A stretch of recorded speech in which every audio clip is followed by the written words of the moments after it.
ഇത് free media Kerala. ഞാൻ നിങ്ങളുടെ സ്വന്തം അമർജിത്ത് വി ഗോപാൽ. അപ്പോൾ കൂട്ടുകാരെ, ഇന്ന് നമ്മൾ റിവ്യൂ ചെയ്യാൻ പോകുന്ന ഏറ്റവും പുതിയ മൂവി അന്വേഷിപ്പിൻ കണ്ടെത്തും. അന്വേഷിപ്പിൻ കണ്ടെത്തും എന്ന് പറയുന്നത് ടോവിനോടെ ഏറ്റവും പുതിയ ഒരു കുറ്റാന്വേഷണ മൂവിയാണ്. അപ്പോൾ ഈ മൂവി കാണാനുണ്ടായ സാഹചര്യം എന്താണെന്ന് വെച്ച് കഴിഞ്ഞാൽ, ഈ മൂവിയിൽ ടോവിനോടെ കുറേ നാൾക്ക് ശേഷം ഇറങ്ങിയ ഒരു പടം എന്ന നിലയിലായിരുന്നു. അപ്പം ഈ മൂവി നമ്മൾ കാണാൻ പോയത്.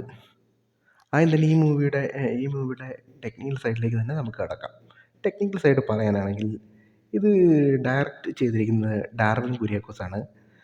പ്രൊഡ്യൂസ് ചെയ്തിരിക്കുന്നത് ജിനു എബ്രഹാമാണ്. പിന്നെ പറയാനാണെങ്കിൽ musician Santhosh Narayanan, cinematography Gautham Shankar, editor Saju. അങ്ങനെയൊക്കെയാണ്. അഭിനയിച്ചിരിക്കുന്ന നടന്ന ടോവിനോ, ഇന്ദ്രൻസ്, അജാസ് നെടുമങ്ങാടി, സിദ്ദിഖ്,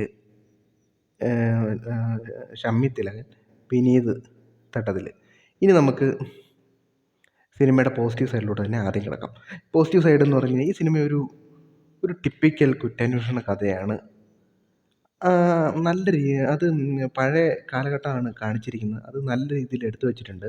സിനിമാറ്റോഗ്രഫി ഈ സിനിമയുടെ വേറെ ലെവലാണ്. ആദ്യം തുടക്കത്തിലൊരു മഴ പെയ്യുന്ന സീനുണ്ട്. അത് അത്യുഗ്രൻ എന്ന് പറഞ്ഞുതരാം.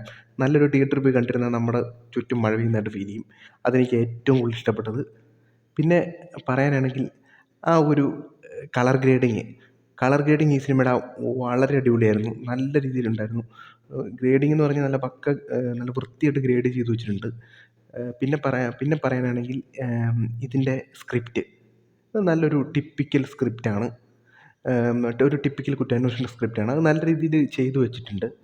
പിന്നെ പറയാനാണെങ്കിൽ ഇതിൻ്റെ അകത്ത് ടോവിനോയുടെ അഭിനയം, ടോവിനോ ഒരു പഴയകാല പോലീസ് ഓഫീസർ ആയിട്ടുണ്ട്, എസ് ഐ ഒക്കെ ആയിട്ടാണ്.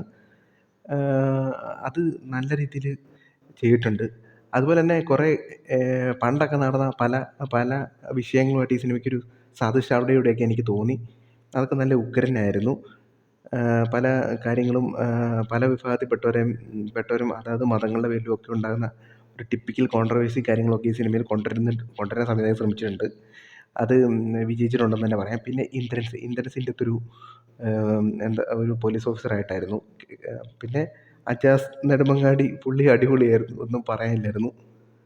പിന്നെ സിദ്ദിഖും കുഴപ്പമില്ലായിരുന്നു. പിന്നെ ഷമ്മി തിലകൻ്റെ ക്യാരക്ടർ അടിപൊളിയായിരുന്നു.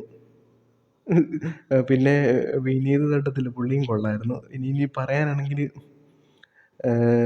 ഈ സിനിമ ആർക്കൊക്കെ ഇഷ്ടപ്പെടുമെന്ന് ചോദിച്ചു കഴിഞ്ഞാൽ, ഇഷ്ടപ്പെടാൻ സാധ്യതയുള്ളത് കുറ്റാന്വേഷണ കഥകളൊക്കെ കാണുന്നവർക്ക് എന്താണല്ലോ ഇഷ്ടപ്പെടുക. ഒരു പുതിയ രീതിയിലുള്ളൊരു കുറ്റാന്വേഷണമാണ്. പിന്നെ എടുത്തു പറയാൻ ഒരു കാര്യം മറന്നുപോയി, ഈ സിനിമയിലെ ട്വിസ്റ്റാണ്. അതൊരു വളരെ വ്യത്യസ്തമായൊരു ട്വിസ്റ്റായിരുന്നു. 2 പാട്ട് പോയാലും ആദ്യത്തെ പാട്ടിലെ ട്വിസ്റ്റും രണ്ടാമത്തെ പാട്ടിലെ ട്വിസ്റ്റും എനിക്ക് വളരെ ഇഷ്ടപ്പെട്ടു. രണ്ടാമത്തെ പാട്ട് അത്ര പ്രതീക്ഷിച്ചില്ല. ഈവൻ നമുക്കൊരു ഡൗട്ട് തോന്നുമെങ്കിലും വേറൊരാളിലേക്ക് കഥ തിരിച്ചിട്ട് ട്വിസ്റ്റ് മാറ്റുന്നുണ്ട്. അത് വളരെ ഗംഭീര ഒരു പരിപാടിയായിരുന്നു. അതെനിക്കിഷ്ടപ്പെട്ടു. പിന്നെ പറയാനാണെങ്കിൽ ഈ സിനിമയുടെ നെഗറ്റീവായിട്ട് ഞാൻ കാണുന്ന ഒരേ കാര്യമുള്ളൂ. ഒരേ പേസിലാണ് പോകുന്നത്, അതേ ഉള്ളൂ. അത് ഇച്ചിരി കൂടുന്നുമില്ല, കുറയുന്നുമില്ല. സിനിമയുടെ ഒഴുക്ക് അങ്ങോട്ട് ഹൈ ആവുന്നുമില്ല, ലെവൽ ആവുന്നില്ല. ഒരു മീഡിയം പേസിലിട്ട് അങ്ങ് ഫുള്ള് ഷൂട്ട് ചെയ്തെടുത്തേക്കുവാണ്. അതൊരു നെഗറ്റീവായിട്ട് എനിക്ക് തോന്നി. എന്നിരുന്നാലും ഈ സിനിമയെ അത് ബാധിച്ചിട്ടുണ്ടോയെന്ന് ചോദിച്ചു കഴിഞ്ഞാൽ ബാധിച്ചിട്ടില്ലെന്ന് തന്നെ പറയാം. നല്ല ടിപ്പിക്കലായിട്ട് എടുത്തു വെച്ചിട്ടുണ്ട് സാധനം. പിന്നെ പറയാനാണെങ്കിൽ മ്യൂസിക്കൊക്കെ വളരെ കുറവായിട്ട് ഫീൽ ചെയ്തു. കുറച്ചുകൂടെ വേണ്ടായിരുന്നെന്ന് തോന്നി. അതേ ഉള്ളൂ എനിക്ക്. പക്ഷേ ഇത് കുറ്റാന്വേഷണ സിനിമയായതുകൊണ്ട് അതൊരു കുറ്റമായിട്ട് പറയാനും സാധിക്കില്ല. പിന്നെ പറയാനാണെങ്കിൽ എന്താണെന്ന് വെച്ച് കഴിഞ്ഞാൽ, നമ്മൾ ഒരു ചില ഭാഗത്തൊക്കെ അവിടെ ഇവിടെയൊക്കെ ആയിട്ട് പഴയ കാലഘട്ടം കാണിക്കുമ്പോൾ മിസ്റ്റേക്കുകൾ വന്നിട്ടുണ്ട്. പക്ഷെ അത് ശ്രദ്ധിച്ച് നോക്കിയാൽ മാത്രമേ കാണാൻ പറ്റുള്ളൂ. അതൊരു ചെറിയൊരു മിസ്റ്റേക്കായിരുന്നു. പക്ഷെ അത് വലിയ കാര്യമായിട്ട് സിനിമ ബാധിച്ചോന്ന് ചോദിച്ചാൽ ഇതൊന്നും സിനിമയെ ബാധിച്ചിട്ടില്ല. ഓവറോൾ ഒരു കുറ്റാന്വേഷണ സിനിമയ്ക്കുള്ള എല്ലാ ചേരുവകളും ഇതിലുണ്ട്. അത്യാവശ്യം ട്വിസ്റ്റുകളും ഉണ്ട്, ക്ലൈമാക്സും ഉണ്ട്. ഇത് ഒരു വേറിട്ടൊരു കുറ്റാന്വേഷണ രീതി തന്നെയാണ് സിനിമയിൽ അവലംബിച്ചിരിക്കുന്നതും. അതും കൊള്ളായിരുന്നു. പിന്നെ അവിടെ ഇവിടെയൊക്കെ ചില പൊളിറ്റിക്കൽ അസോസിയേഷനെ കുറിച്ചൊക്കെ ടിപ്പിക്കലായിട്ട് സംവിധായകൻ പറഞ്ഞിട്ടുണ്ട്. അതും കൊള്ളായിരുന്നു.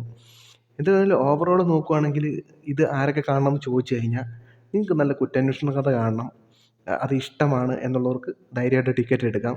എന്നാലും നിങ്ങളെ നിരാശപ്പെടുത്തത്തില്ല. ടോവിനോയുടെ ഒരു വ്യത്യസ്തമായ മൂവിയാണ്. ടോവിനോ ഒരു വ്യത്യസ്ത രീതിയിൽ കാണുമെന്നുള്ളവർക്ക് ഈ സിനിമ കാണാവുന്നതാണ്. എന്തായാലും മൂവി റിലീസ് ചെയ്തിരിക്കുന്നത് തൊട്ടടുത്ത തിയേറ്ററിലാണ്. കണ്ടിട്ട് നിങ്ങളുടെ അഭിപ്രായം എൻ്റെ കമൻറ്റിൽ രേഖപ്പെടുത്തുക. എനിക്കുള്ളതെന്ന് പറയുള്ളൂ. One life, one dream, one passion. Thank you.